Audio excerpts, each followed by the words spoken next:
नमस्कार, स्वागत आहे तुमचे आपल्या सीएम मराठी न्यूज चॅनलवर।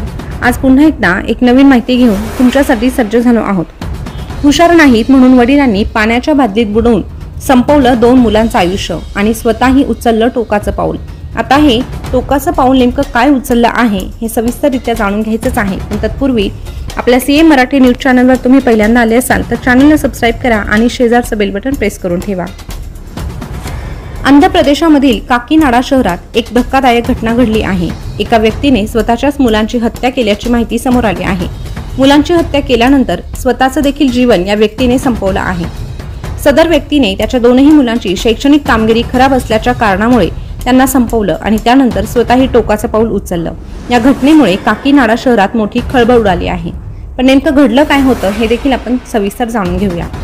तर एका 37 वर्षीय व्यक्तीने आपल्या 2 मुलांची हत्या केली। त्याच्या दोनही मुलांची शैक्षणिक कामगिरी खराब असल्याने त्या मुलांच्या भविष्याची चिंता लागल्याने पित्यानेच दोन्ही मुलांना संपवलं आहे। मुलांची शैक्षणिक कामगिरी पाहून निराश झालेल्या या व्यक्तीने आपल्या मुलांना बादलीभर पाण्यात बुडवून मारलं अशी माहिती पोलिसांनी दिली आहे। या संदर्भातील वृत्त पीटीआयच्या हवाल्याने हिंदुस्तान टाइम्सने दिली आहे। 37 वर्षीय व्यक्तीची पत्नी घरी आल्यानंतर तिला हा सर्व प्रकार पाहून मोठा धक्का बसला।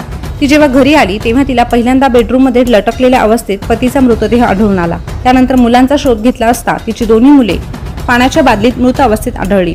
शुक्रवारी सकाळी 10 वाजताच्या सुमारास ही घटना घडल्याची माहिती पोलिसांनी दिली। पीटीआयच्या वृत्तानुसार एका अधिकाऱ्याने सांगितलं की त्या 37 वर्षीय व्यक्तीने त्याच्या मुलांची शैक्षणिक कामगिरी खराब असल्याच्या कारणामधून हत्या केली आहे।